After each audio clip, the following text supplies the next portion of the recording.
That's why we put them so far away. So what is the danger of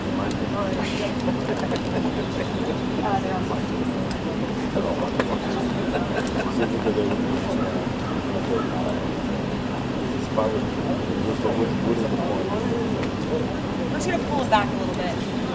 Just pick them up and bring the hit. Okay, that's fine. Whatever you want to do. Yeah, I mean they're all unplugged. They're unplugged. Okay, yeah, we're just gonna move them back. Okay. So we don't.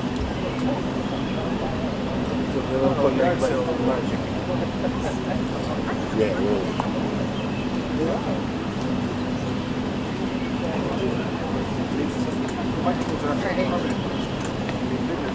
I don't know whose is whose. This is mine. Yours? I'm not sure which one is White House. I think this one is, and this is CBS maybe. You know, just lay them right here. Okay. Because theirs wasn't even on. Got a call transmission to tell them that you guys unplugged. I told Elise. Yeah, but White House is expecting that. That's smart.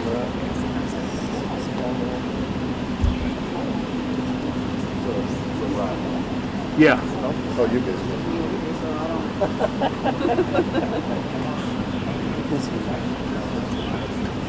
Is the gate open?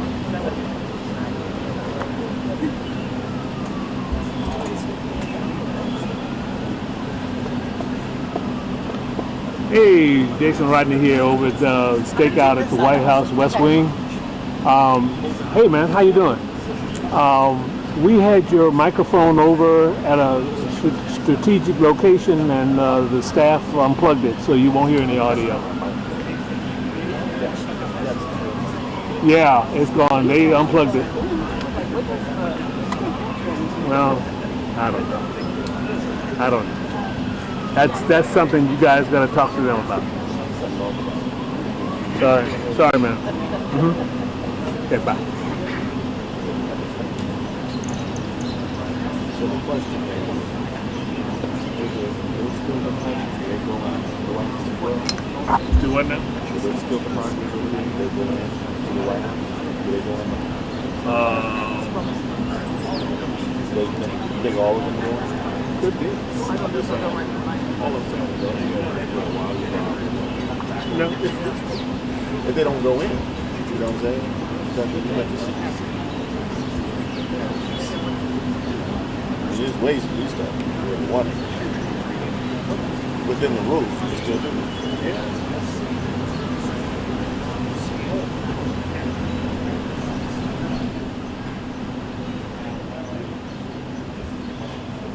Well, you guys got shot the,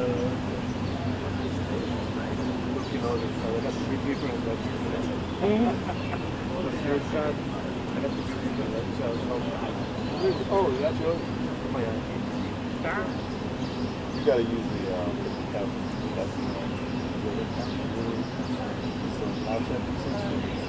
is that Pong? Are you playing Pong right now? Playing Pong? Yeah. That's not true. My mom made sure I knew. You're right about that one. I played it.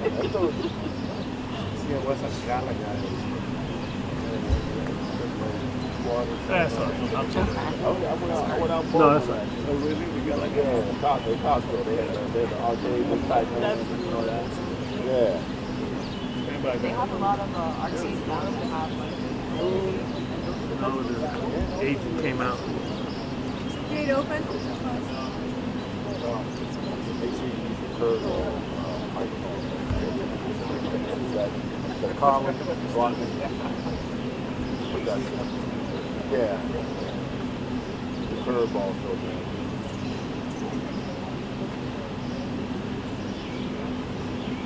All right, my shot sender's up, so everybody watch your mouth.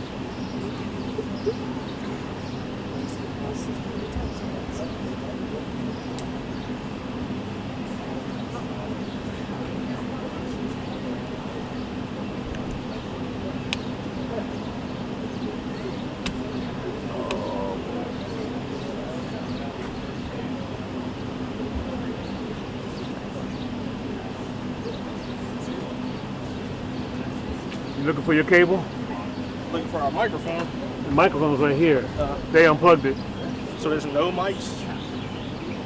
You can put it here I somewhere. wasn't. We had it under the bush over there, and they came and undid it. We're gonna have one. Yeah. Do what you need to do, sir. I don't know which one's ours. I'm guessing it's just cord. I think. Oh. Shit. I think the cable is still there. Cable, no? Hold it. Go plug into one of the cables, and I'll let you know if I hear it or not. Because one's mine. What are you trying to do? Go plug into the cable. Okay. Never mind.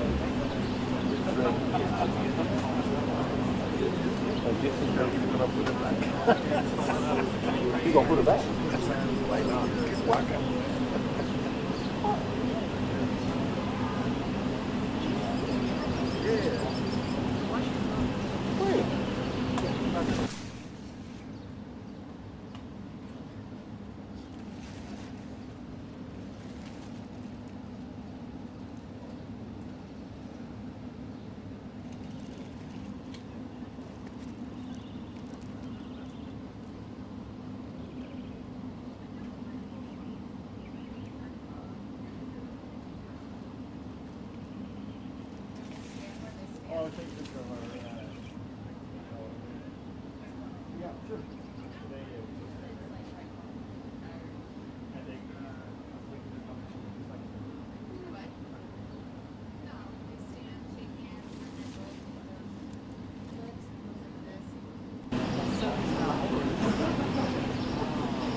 What did you say?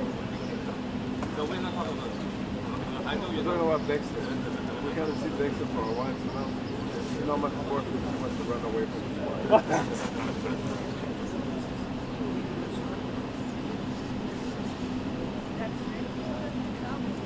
He likes to do this at rivals. I don't know what it is. Yeah, he likes to supervise.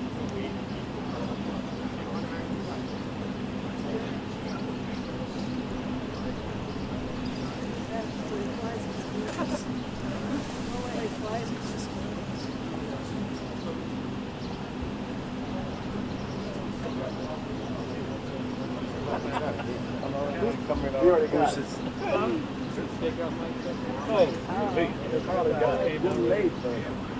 They picked it up and took it back over. Don't go back to there. That's amazing. That's amazing. You go out They put it on the stand right here, on the other side of the road. I called over. I told them. The White House, the Capitol, the press office, unplugged it. So we had it over there under the rubber. And they didn't want to overcome it. Okay. So, Well, apparently there were a couple of ants that were getting an argument. They couldn't have that.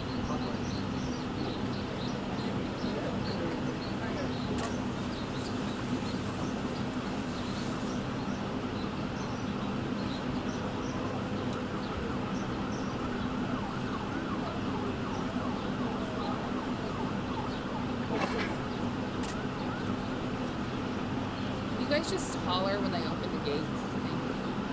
what do you want to holler? Just when they open the gate. No, I mean holler what? The gates are open. Oh, say that? Say I'm messing with you. I can say anything. I got don't know. bored. It's full of jokes today. Bananas today. You don't know what They look down there, so we've been putting those microphones there for I don't know how long. Several budget, right? Oh, That's what the case is for. what's that on the back? Oh, okay. And it doesn't affect the car? I've been doing that for years. Oh, okay. Well, he's just got the case in. Yeah, well, some, you know, It's a thick case. Very useful. okay.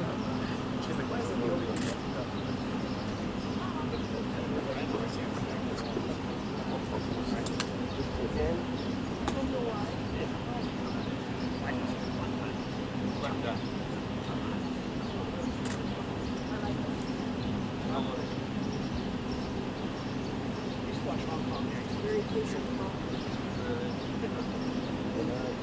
What? Those are fast. I don't know if that's what Speakers versus what that's named along. That was some years ago. This might be a new generation.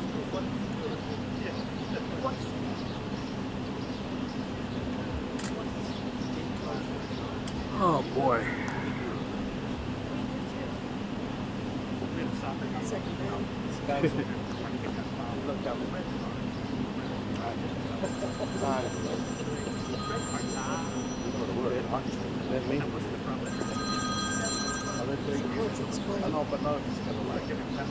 Hello.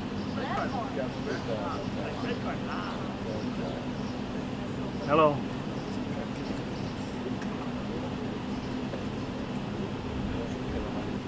Okay.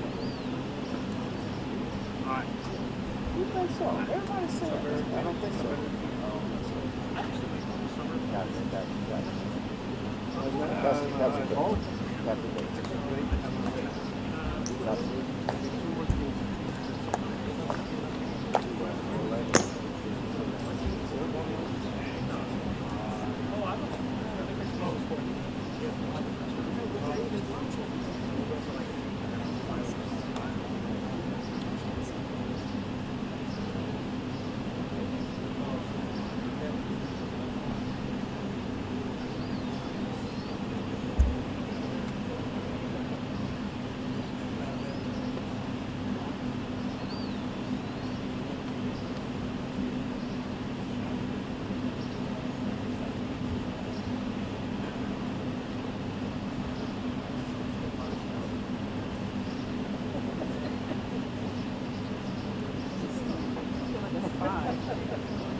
Could you leave, please?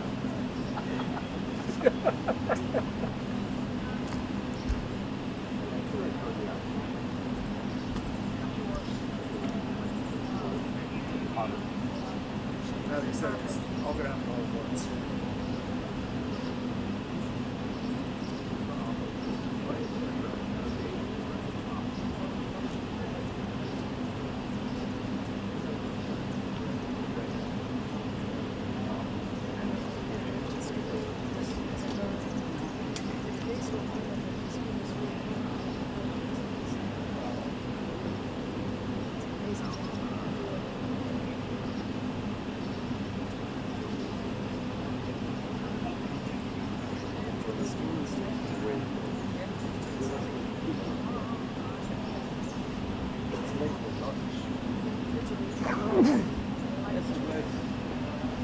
Thank you.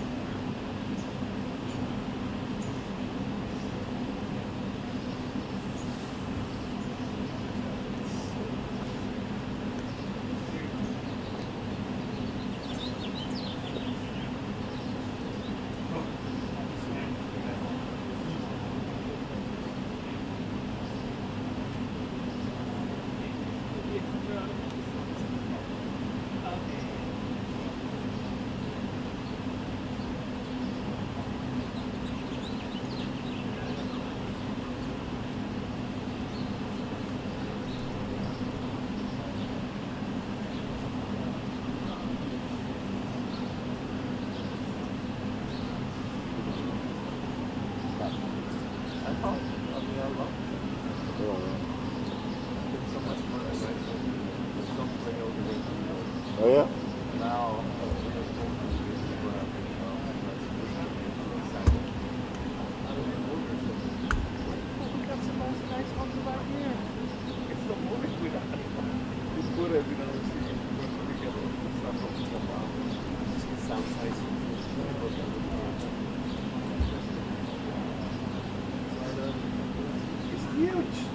They're hot.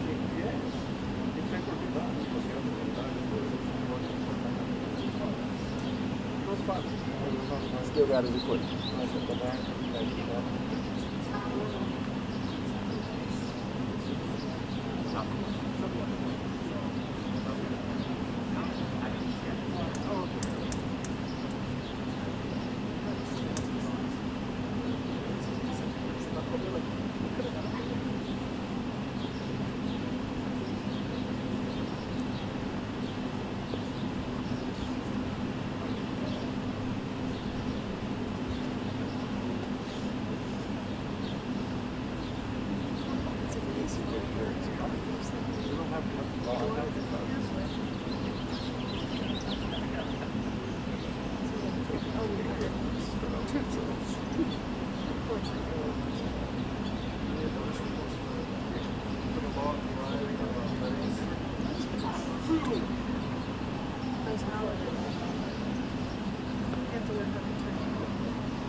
It's opening.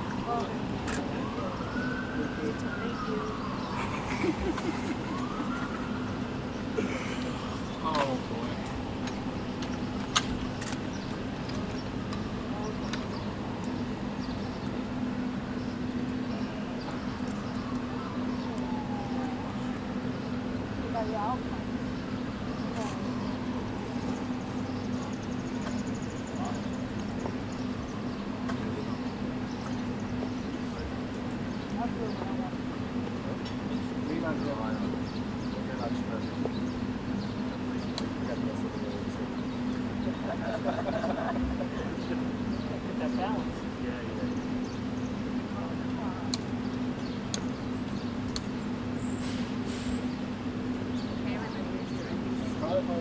What a case you always travel pool here at the White House.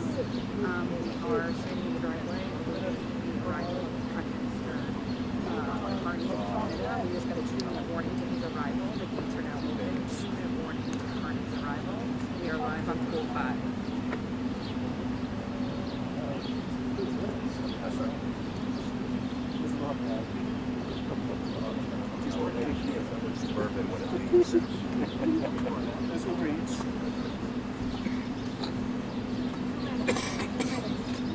2 minutes.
Mr. President, are you close to a trade deal? Canada, as you meet the new Prime Minister, sir.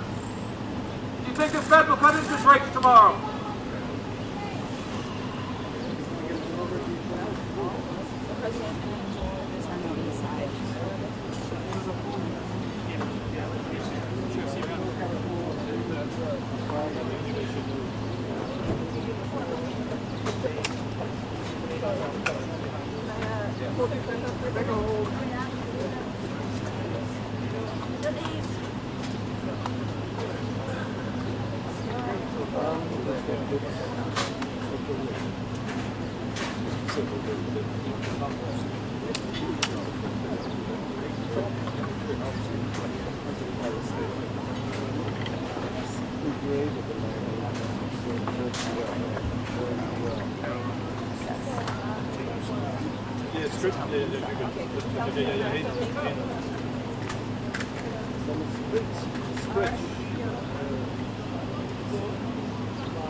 Oh, you're good. You're good. I know how it is. You got the big stick. Stay with me. I need you to hear. Jeff, do you see a correspondent back there? If you don't get it, it doesn't happen. Make a hole for Wrangler, guys. Yep. This way. Come this way. Come this way. Hi, Allison.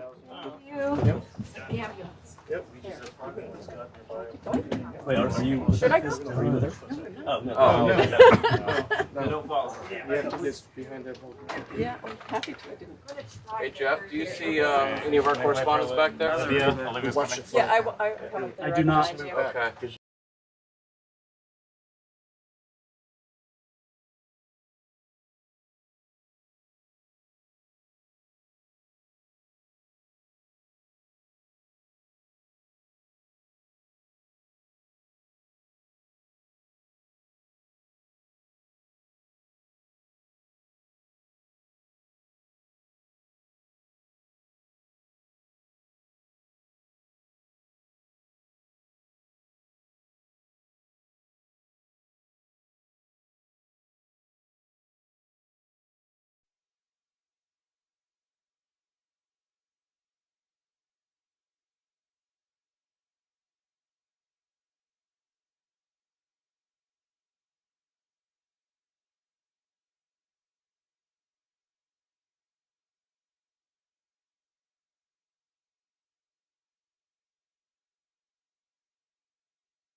is it possible for me to go in? You don't want to see crowd surf?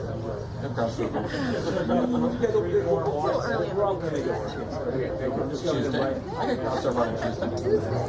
I mean, I'm all in the It's like a business, Thursday, but Friday thing. no, that's recovering. Wow.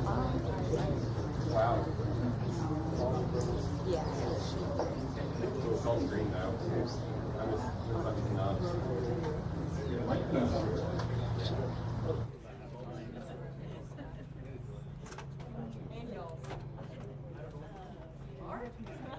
Oh, it wasn't Mark. It wasn't Mark. I swear. Olivia? Yeah. That wasn't Yeah, I know. You said it wasn't. Yeah, it wasn't Mark. You're right. It wasn't Mark. Did not tell a lie.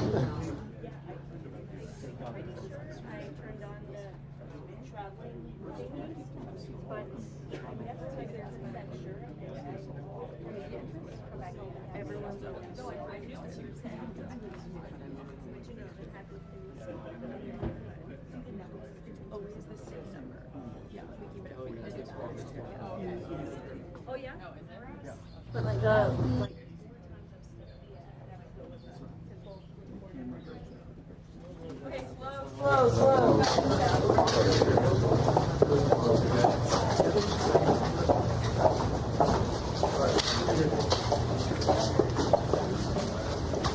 No, you gotta stay.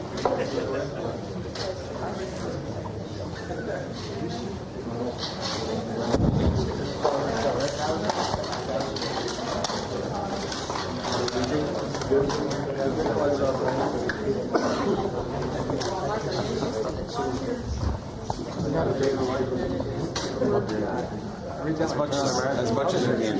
Somewhere near that. I watched your swearing in. She was on. No, but it was a good interview. There's so much. There's so much. Hello. I didn't really do anything.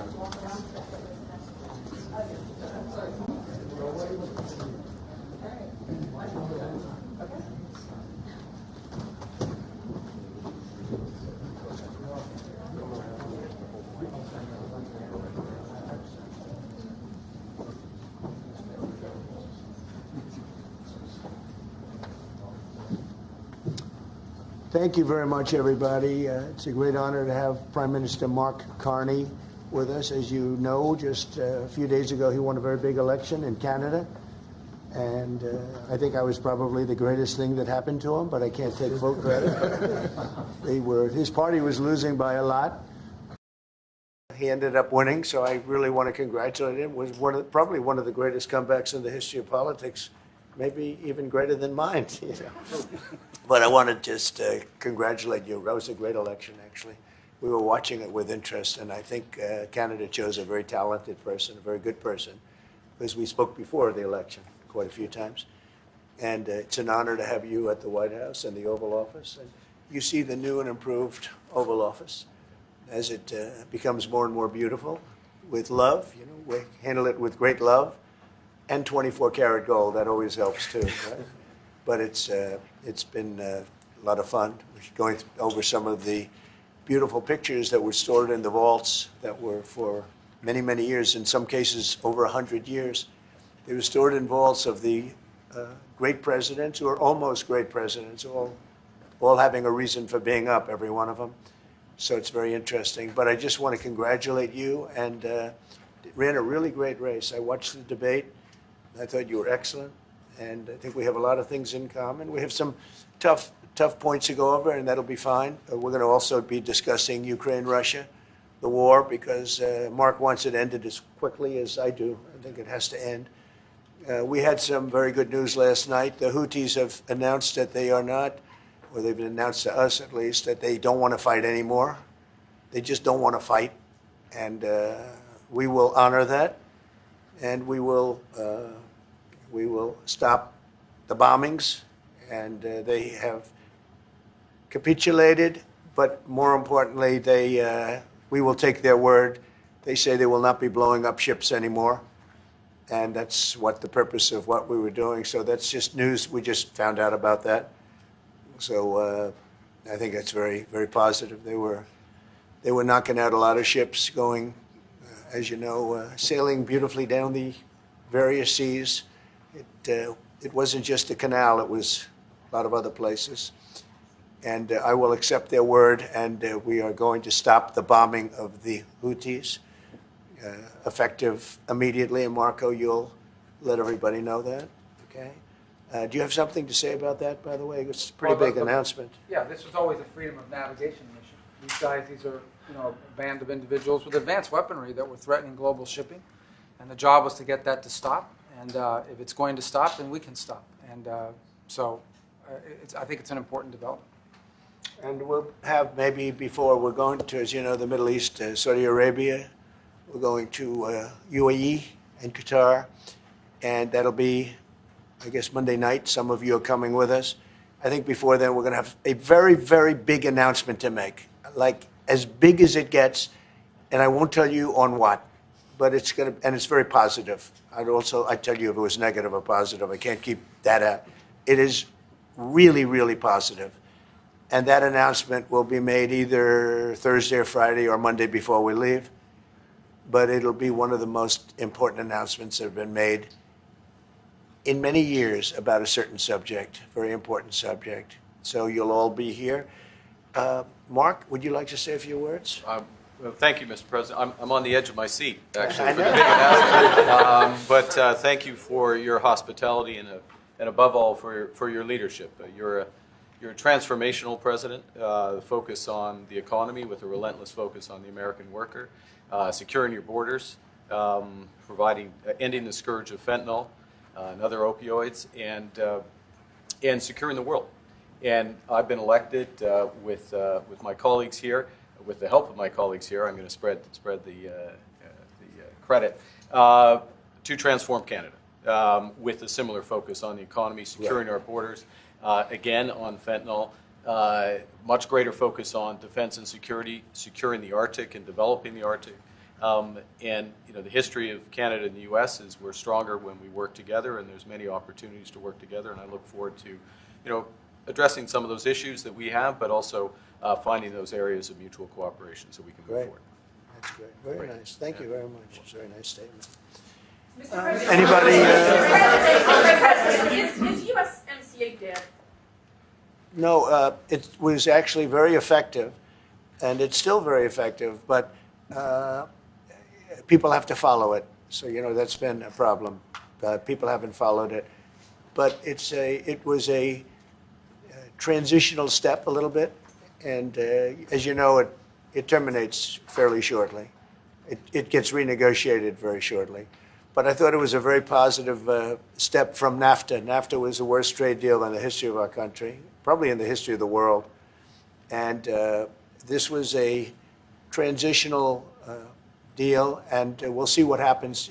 We're going to be starting to possibly renegotiate that if it's even necessary. I don't know that it's necessary anymore, but it served a very good purpose. And the biggest purpose it served is we got rid of NAFTA. NAFTA was a very unfair deal for the United States. Very, very terrible deal. It should have never been made. It was made many years ago, but it should have never been made. Canada and the United States. Would you like to see your first trade deal be with Canada?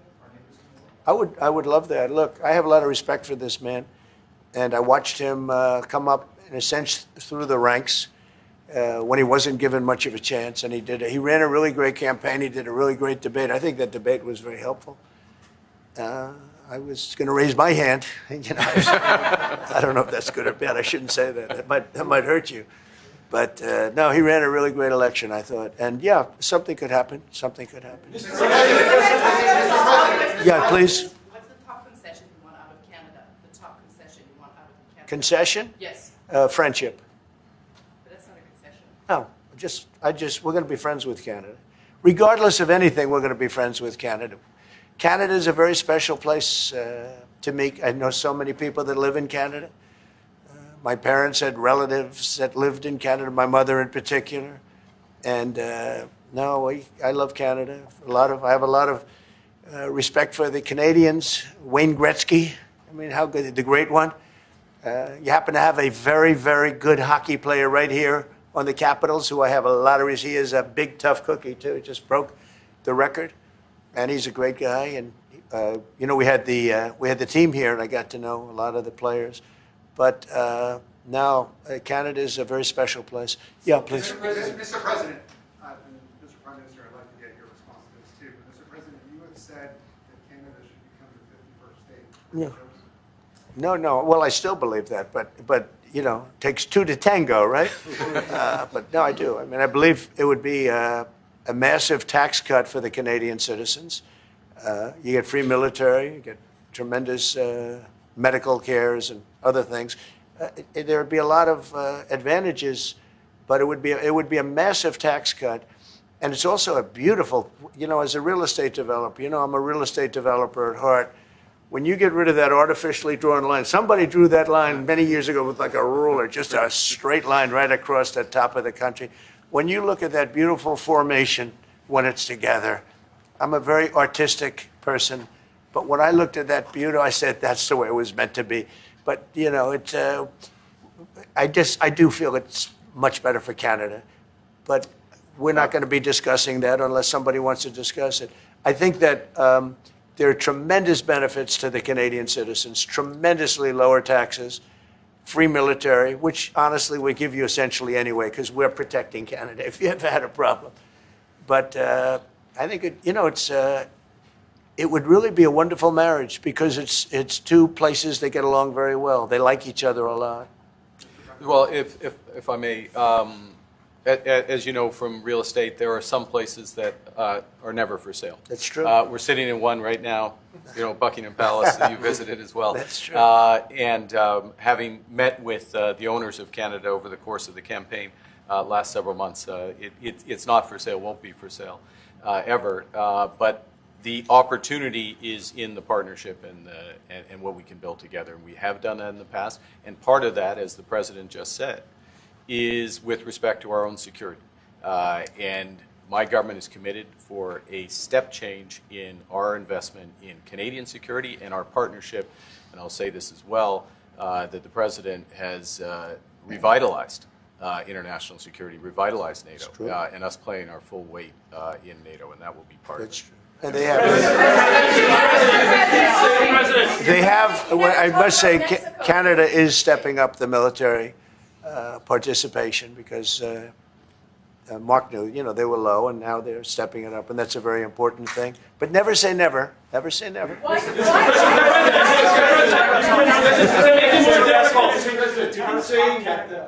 would it take to get the tariffs off of Canada?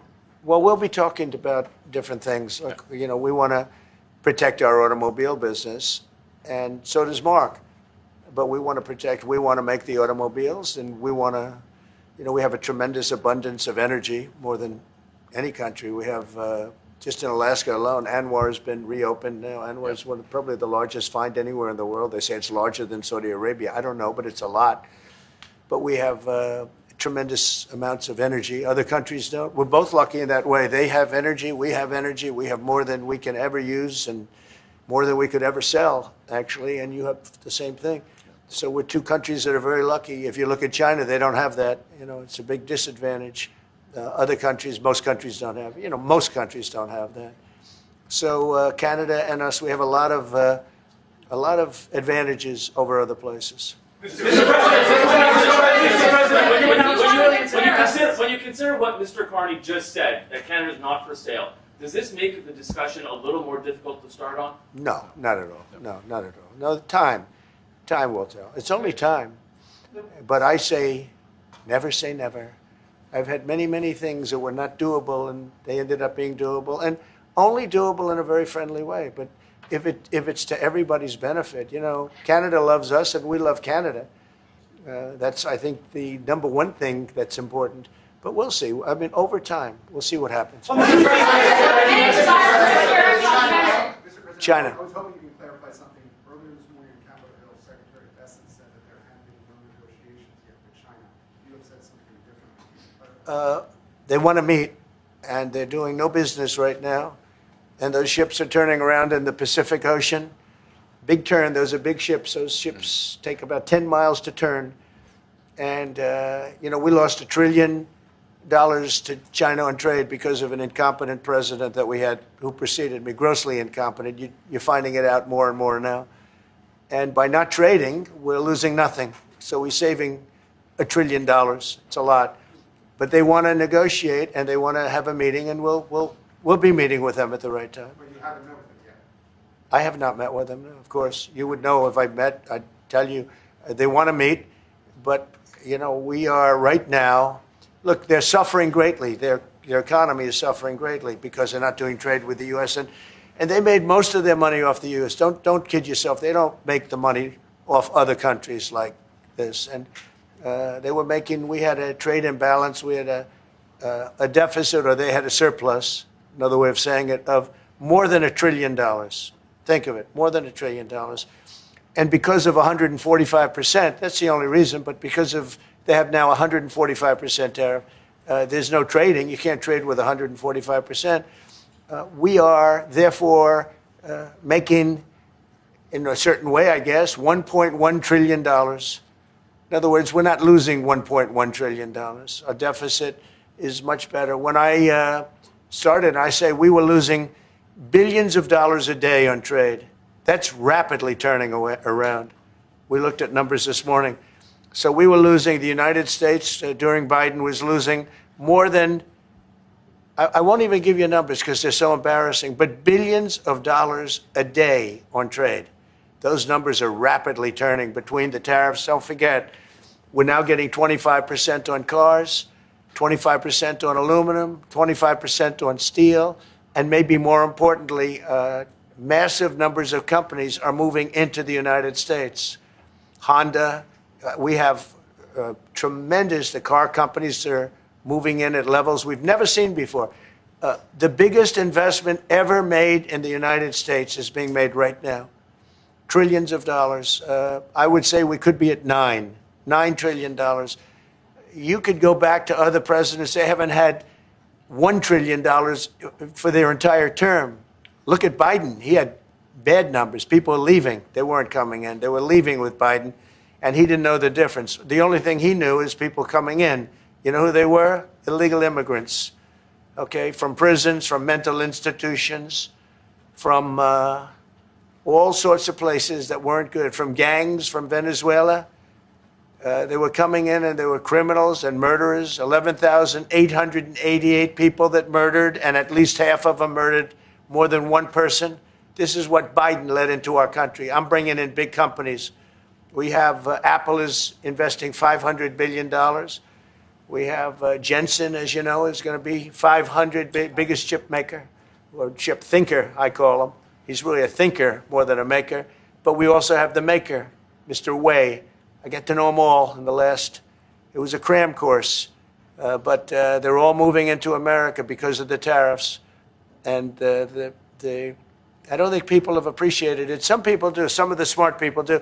So we have more money coming in. It's really an amazing thing. We have more money being invested in the United States now than at any time ever before in our history, and it's not even close. And I think the real number could be 9 or 10 trillion. We don't know everybody that's doing it. We have many. I just heard about a plant that's being built right now, a very, very top-of-the-line company. And they didn't come to the White House. They're just doing it because they're making it because if they build here, there are no tariffs. And this is the big market. This is the market. That sets us apart from it. This is the market where everyone wants to be. Now, if I didn't come here and do this, all of a sudden we wouldn't be the market where everyone wants to be. So we're able to do it in time. But we're going to have a great announcement. And I'm not necessarily saying it's on trade. Going to the beginning, we're going to have a great announcement over the next few days, an announcement that will be so incredible, so positive. And I'm not saying, I don't want you to think it's necessarily on trade.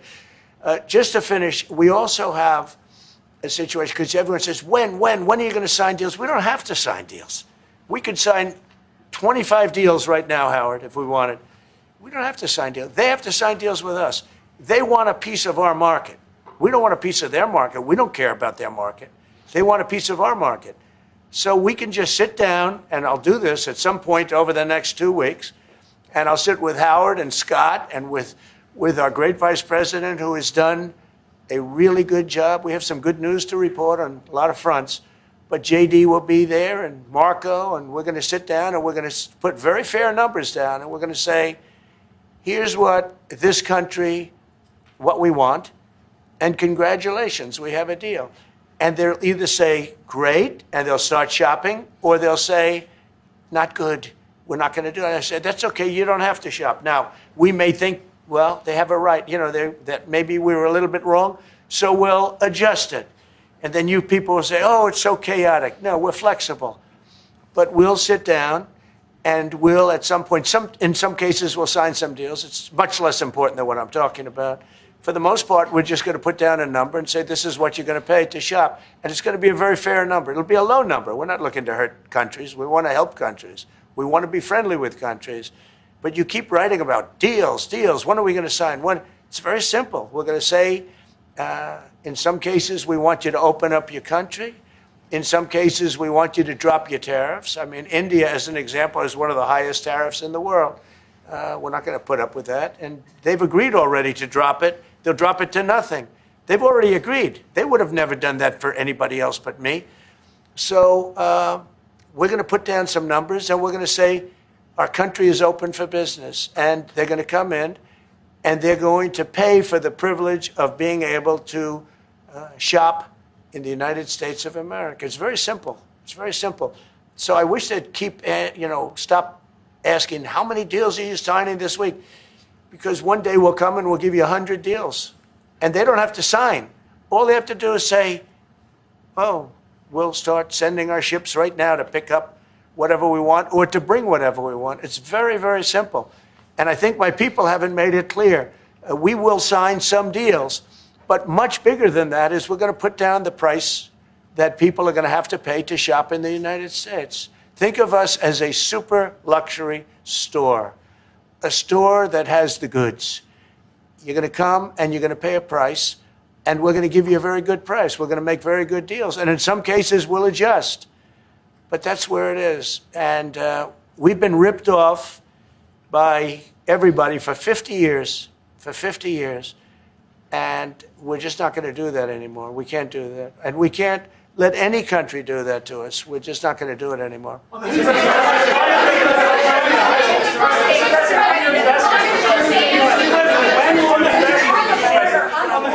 you tell us a bit more about the deal that you've reached with the Houthis? No, it's not a deal. They've said, please don't bomb us anymore, and we're not going to attack your ships. And where did you hear about that?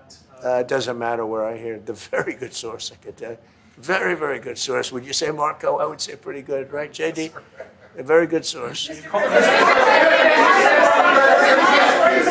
they don't want to be. They don't want to be. They don't want to be bombed anymore. I sort of thought that would happen.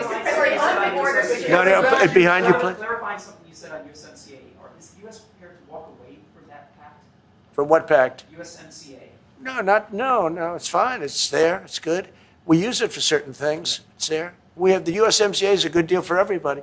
I won't say this about Mark, but I didn't like his predecessor. I didn't like a person that worked for. She was terrible, actually. She was a terrible person. And she really hurt that deal very badly because she tried to take advantage of the deal and she didn't get away with it. You know what I'm talking about. But we had a bad relationship having to do with the fact that we disagreed with the way they viewed the deal, and we ended it. We ended that relationship pretty much. The USMCA is great for all countries. It's good for all countries. We do have a negotiation coming up over the next year or so to adjust it or terminate it. Mr. President, I'll say a word on USMCA if I may, Mr. President. It is a basis for a broader negotiation. Some things about it are going to have to change. And part of the way you've conducted these tariffs has taken advantage of existing aspects of USMCA. So it's going to have to change. There's other elements that are come, and that's part of what we're going to discuss. Right. During the campaign, Prime Minister Carney talked about the American betrayal. How do you react if Canada decided not to shop in the American store as much as before and decided to partner with other countries?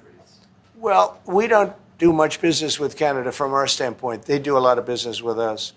We're at like 4%, and usually those things don't last very long. We have great things, great product. The kind of product we sell, nobody else can sell, including military. Look, we make the best military equipment in the world, and Canada buys our military equipment, which we appreciate. But we make the best military equipment in the world by far. The missiles, the submarines, everything. Everything we have is really top notch. I rebuilt our military during our last term. Stupidly, we gave some away to Afghanistan, which shouldn't have happened. But that was, I think it was the most embarrassing moment in the history of our country. It was just very incompetent people. But if you look, the man that's now the head of our Joint Chiefs, he led the attack on ISIS for me. That's why he's the head of the Joint Chiefs. And Raisin Kane, he was unbelievable. And as you know, we defeated ISIS in 3 weeks. It was supposed to take 5 years. We did it in 3 weeks. And he ran the campaign. I said, I like him. But I knew him before. I went to Iraq, and we agreed to a plan, and that was the plan. And as you know, we did it in record time. So we have the best equipment in the world. We have the best, a lot of things. And but Canada, it does a lot more business with us than we do with Canada. Yeah. Mr. President, can I ask about your investments, Mr. President? When do you think the investments that you've announced, the trillions, will finally hit economic data this year? When you're saying about the tariffs? No, about the investments that you've announced. Oh, it's hitting right now. Look, they're already starting AI plants. These are not people that look for financing. That's a good thing. You know, in real estate, you get a site, then you have to look for financing. You have to get your zoning. You know, 5 years later, you start building. You get a bank, then the bank's no good. And these people have massive amounts of cash. The CHIPS Act was a ridiculous thing because that doesn't get them to build. All we did is hand very wealthy companies money. The CHIPS Act that was done by Biden. Billions, we give them billions of dollars. They don't even have to do anything with it. And then if you weren't, if you didn't have, and I don't want to be a wise guy, but if you didn't go with the DEI, if you didn't go with all of the different things, woke, if you weren't woke, you couldn't even use the money. You had to have a certain percentage of this and that and that and that. It's impossible to have. The companies actually complained to me. They said they gave me all this money, but nobody can get these people to do anything. I mean, look, President Obama, and if he wanted help, I'd give him help because I'm a really good builder and I build on time, on budget. He's building his library in Chicago. It's a disaster. And he said something to the effect, I only want DEI, I only want woke. He wants woke people to build it. Well, he got woke people, and they have massive cost overruns. A job is stopped. I don't know. It's a disaster. And I don't like that happening because I think it's bad for the presidency that a thing like that should happen. He's got a library that's a disaster. And he wanted to be very politically correct, and he didn't use good, hard, tough, mean construction workers that I love, Marco. I love those construction workers. But he didn't want construction workers. He wanted people that never did it before. And he's got a disaster in his hands, like millions of dollars, many millions of dollars over budget. And I would love to help him with it, or somebody else. I could recommend professionals, but it was not built in a professional manner. By the way, nor was in California a little train going from San Francisco to Los Angeles that's being run by Gavin Newsom, the governor of California. Did you ever hear of Gavin Newsom? He has got, that train is the worst cost overrun I've ever seen. It's like totally out of control. So then they said, all right, we won't go into San Francisco. We'll stop 25 miles short. And we won't go into Los Angeles. We'll stop 25 miles short. It's hundreds of billions of dollars for this stupid project that should have never been built.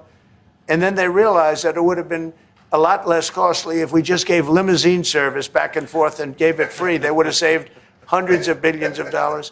They have airplanes that go there for one 100th the cost. And they have cars. They have a thing called the highway that goes back and forth that's not fully utilized. And they got involved with this project. And Gavin, I always liked Gavin. I had a good relationship with him. I just got him a lot of water. I sent in people to open up that water because he refused to do it. And we just got him a lot of water. If they would have had that water, and if they would have done what I said to do, they wouldn't have had the fires in Los Angeles. Those fires would have been put out very quickly. But if you think about it, and you got to take a look at this, it's the worst cost overrun I've ever seen. I've watched a lot of stupid people build a lot of stupid things, but that's the worst cost overrun I've ever seen. What's happening between San Francisco and Los Angeles.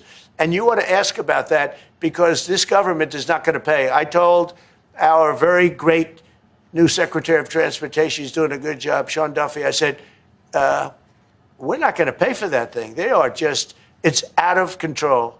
This is something that you don't have things like this. It's not even conceivable. Like 30 times over budget, 30 times. It's the craziest thing and now it's hundreds of, it was supposed to be a simple train. And I think the media should take a look at it.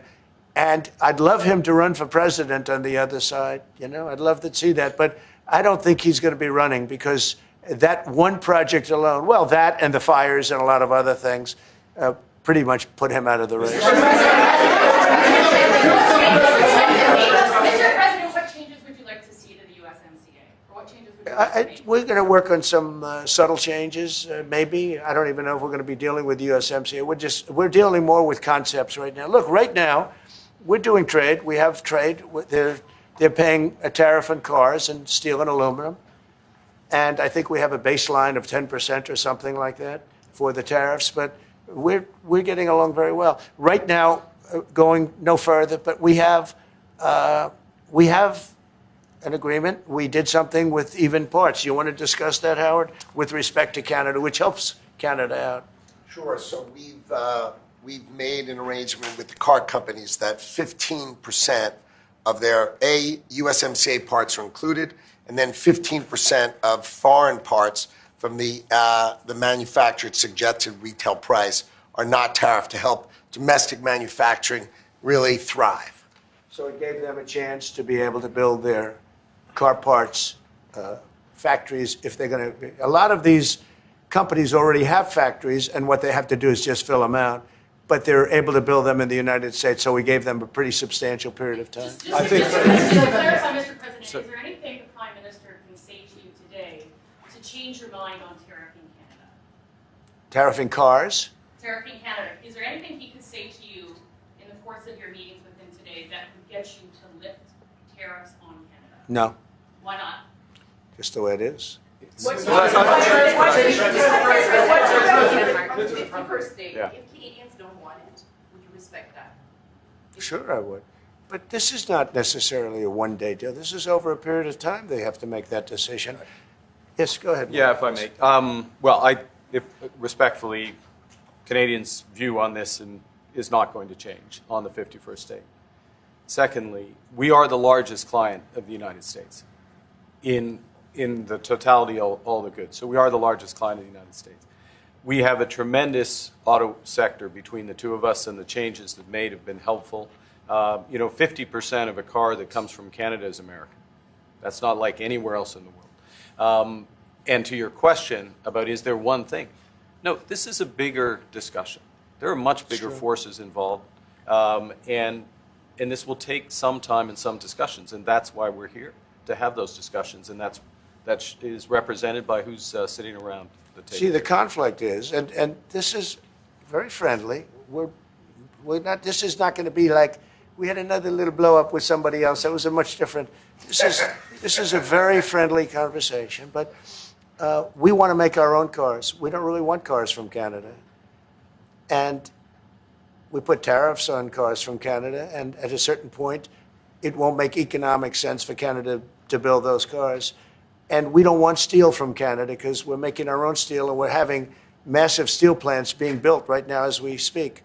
We really don't want Canadian steel, and we don't want Canadian aluminum and various other things, because we want to be able to do it ourselves. And we, because of past thinking of people, we have a tremendous deficit with Canada. In other words, they have a surplus with us. And there's no reason for us to be subsidizing Canada. Canada's a place that will have to be able to take care of itself economically. I assume they can. I will tell you that Trudeau, when I spoke to him, I used to call him Governor Trudeau. I think that probably didn't help his election. But when I spoke to him, I said, so why are we taking your cars? Why are we taking we want to make them ourselves. I mean, I said, and if the price of your cars went up, or if we put a tariff on your cars of 25%, what would that mean to you? He said that would mean the end of Canada. He actually said that to me. And I said, that's a strange answer, but I understand his answer. But no, I mean, it's hard to justify subsidizing Canada to the tune of maybe $200 billion a year. We protect Canada militarily, and we always will. We're going to, that's not a money thing. But we always will. But, it's not fair. But why are we subsidizing Canada $200 billion a year, or whatever the number might be? It's a very substantial number. And it's hard for the American taxpayer to say, gee whiz, we love doing that. Thank you very much. We're going to have a very substantive. Thank you. Thank you very much. Why don't you know the party governor? Why did you Canada is not contributing 50% of GDP. Sir, NATO spending? You know the Canada's NATO spending? Thanks, guys. You should do it.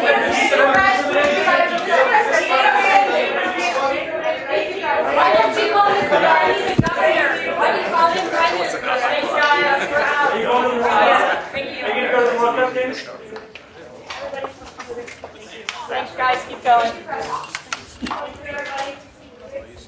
I'm just waiting for my pen. Thank you. Sorry. Good, really. Thank you. Thank you.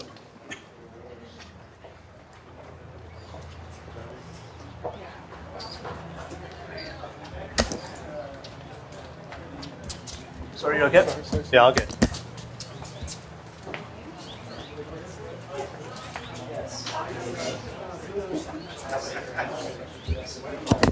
All right.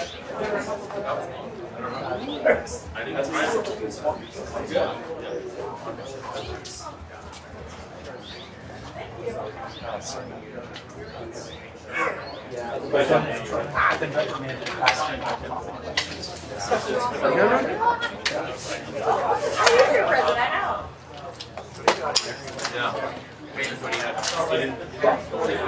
Yes,